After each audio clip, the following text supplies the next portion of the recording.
আজকে আপনাদেরকে দেখাবো ভিন্ন ধরনের একটা চপ। এই চপ তৈরি করতে লাগবে কলার মোচা। মোচার উপরে লাল কাভারটা ফেলে সবগুলা ফুল বের করে নিব। ফুলের ভিতরে শক্ত একটা ডাঁটি থাকে, এই ডাঁটিটাকে একটা একটা করে খুলে বের করে ফেলতে হবে।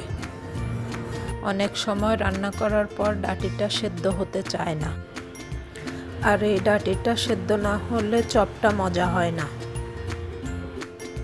মোচার উপরে লাল কাভারটা ফেলে দেওয়ার পরে ভেতরে সাদা অংশটা আর ফেলবো না। এবার ফুল আর মোচাটাকে ভালো করে কুচি কুচি করে কাটবো। মোচাটা কাটার সময় খেয়াল রাখতে হবে যেন মোটা না হয়। মোটা হয়ে গেলে চপের ভিতরটা সহজে সেদ্ধ হবে না।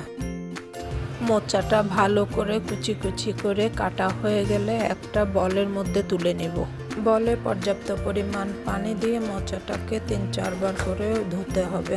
এরপর চপ তৈরির জন্য সব মশলা রেডি করব। নিয়ে নিলাম পেঁয়াজ কুচি, রসুন পেস্ট, আদা পেস্ট, কাঁচামরিচ কুচি, ভাজা জিরার গুঁড়া, লবণ, ধনেপাতা কুচি, হলুদের গুঁড়ো এবং হালকা করে টেলে নেওয়া বেসন। চপে পেঁয়াজের পরিমাণ বেশি হলে চপের টেস্ট ভালো হয়। এবার সবগুলো উপকরণ বড় একটা বলের মধ্যে ঢেলে নিব। উপকরণগুলোকে ভালো করে কচলিয়ে কচলিয়ে মাখতে হবে যেন সব মশলাগুলো ভালো করে মিশে যায়। এবার দিয়ে দিব পানি ঝরিয়ে রাখা মোচা। মোচাগুলোকে কচলিয়ে কচলিয়ে ভালো করে মাখতে হবে যেন মোচার ভিতরের পানিগুলো সব বের হয়ে যায়। মাখা হয়ে গেলে দিয়ে দিব টেলে রাখা বেসন। বেসন দেওয়ার পর আবার মেখে নিব।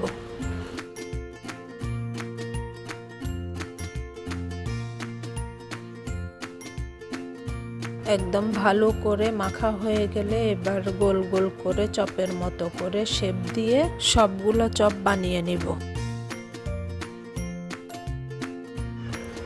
আমার সবগুলো চপ রেডি হয়ে গেল। ফ্রাই প্যানে তেল দিয়ে অল্প আঁচে চপগুলো ভাজবো। চপের এক পাশ ভালো করে ভাজা হয়ে গেলে উল্টিয়ে দিব।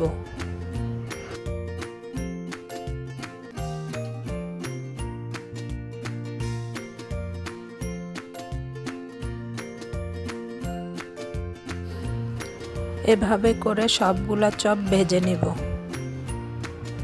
তৈরি হয়ে গেল ভিন্ন স্বাদের মোচার চপ। আমি একটা চপ ভেঙে দেখাচ্ছি। দেখেন কতটা মচমচে।